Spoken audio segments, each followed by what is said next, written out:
Hi hello welcome to T T academy. അപ്പം നമ്മൾ വിദ്യാഭ്യാസ മേഖലയിലെ കമ്മിറ്റി, കമ്മീഷനുകൾ അതുപോലെയുള്ള കാര്യങ്ങളെക്കുറിച്ചൊക്കെയാണ് നമ്മളിപ്പോൾ ഉള്ള സീരീസിൽ ചർച്ച ചെയ്തുകൊണ്ടിരിക്കുന്നത്. അപ്പം LP-UP ഇൻ്റർവ്യൂവിന് ഇത് വളരെയധികം പ്രാധാന്യമുള്ളൊരു മേഖലയാണ്. അപ്പം ഈ ഓരോ മേഖലകളെക്കുറിച്ചും അതിൽ ഓരോ പ്രവർത്തനത്തെക്കുറിച്ചും അതിൻ്റെ പ്രത്യേകതകളെക്കുറിച്ചും എല്ലാമാണ് നമ്മൾ വിശദമായി ചർച്ച ചെയ്തുകൊണ്ടിരിക്കുന്നത്. അപ്പം നമ്മൾ സ്വാതന്ത്ര്യാനന്തര ഇന്ത്യയിലെ വിദ്യാഭ്യാസത്തിൻ്റെ ഓരോ കമ്മീഷനുകളും വെച്ച് നോക്കി ഇപ്പം അവസാനം നമ്മൾ NEP 1986 വരെ എത്തി. അപ്പം നമുക്കിനി ബാക്കി ഈ 1986 കഴിഞ്ഞ് വന്ന പദ്ധതികളെക്കുറിച്ചും കാര്യങ്ങളെക്കുറിച്ചും ഒക്കെയാണ് നമ്മൾ ഇനി നോക്കാനുള്ളത്. അപ്പം ഇന്ന് ഒരു പ്രവർത്തന പദ്ധതി 1992 എന്ന് പറയുന്ന ഒരു പദ്ധതിയെക്കുറിച്ചാണ് നമ്മൾ ചർച്ച ചെയ്യാൻ പോകുന്നത്.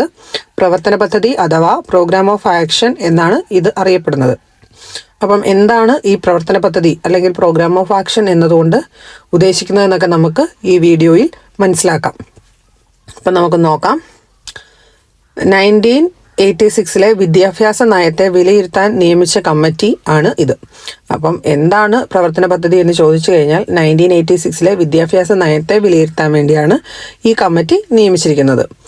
1990 നവംബർ 7 ഇത് രൂപീകരിച്ചിരിക്കുന്നത്. അധ്യക്ഷൻ ആചാര്യ രാമമൂർത്തിയാണ്. ഇത് 16 അംഗങ്ങളടങ്ങിയ കമ്മിറ്റിയാണ്.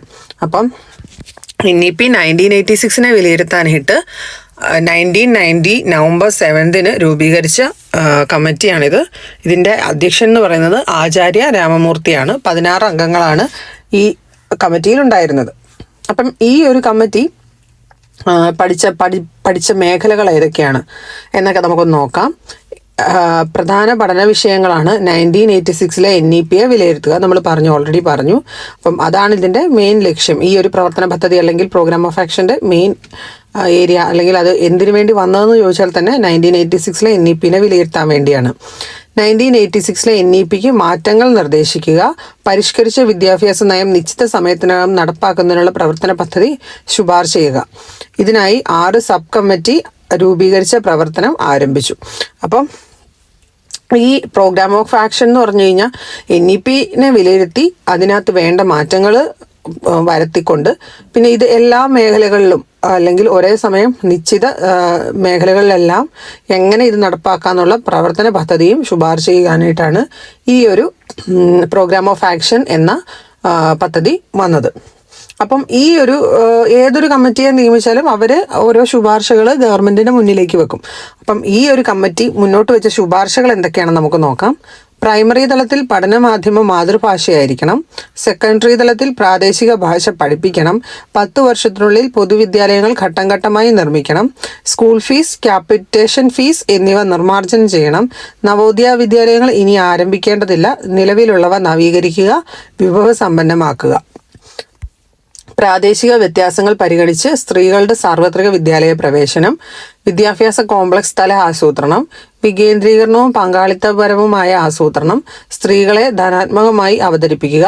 ഗണിതം, ശാസ്ത്രം എന്നിവ പ്രാധാന്യത്തോടെ പെൺകുട്ടികളെ പഠിപ്പിക്കുക. ആൺപെൺ വ്യത്യാസമില്ലാത്ത പാഠ്യപദ്ധതി ആയിരിക്കണം.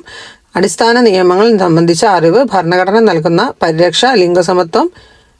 ലിംഗസമത്വം ഉറപ്പാക്കണം. പെൺകുട്ടികൾക്ക് വേണ്ട തൊഴിൽ, വിദ്യാഭ്യാസ സ്കോളർഷിപ്പ് എന്നിവ നൽകുക. അപ്പം ഇത്രയും ശുപാർശകളാണ് ഈ ഒരു കമ്മീഷൻ മുന്നോട്ട് വെച്ചിരിക്കുക അല്ലെങ്കിൽ ഈ ഒരു പ്രോഗ്രാം ഓഫ് ആക്ഷൻ എന്ന കമ്മിറ്റി മുന്നോട്ട് വെച്ചിരിക്കുന്നത്.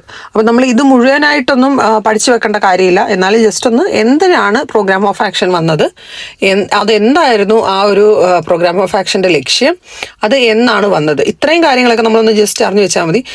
ഇങ്ങനെയുള്ള കാര്യങ്ങളൊക്കെ ഒരു ഓവറോൾ ആയിട്ട്, അല്ലാതെ നമുക്ക് 1 by 1 ആയിട്ട് ഒബ്ജക്റ്റീവ് ക്വസ്റ്റ്യൻ പഠിക്കുന്ന പോലെ പഠിച്ചു വെക്കേണ്ട ആവശ്യമില്ല. പക്ഷെ എല്ലാ കാര്യങ്ങളെക്കുറിച്ചും നമുക്കൊരു അറിവുണ്ടായിരിക്കണം. അത്രയത്തിൻ്റെ ആവശ്യമേ ഇതിനുള്ളൂ. അപ്പം എല്ലാവരും ഇത് കേട്ട് മനസ്സിലാക്കി വെക്കുക. തുടർന്നുള്ള ക്ലാസ്സുകളിൽ ഇതിൻ്റെ ബാക്കി ഭാഗങ്ങളുമായിട്ട് വീഡിയോ ചെയ്യുന്നതായിരിക്കും. Thank you for watching.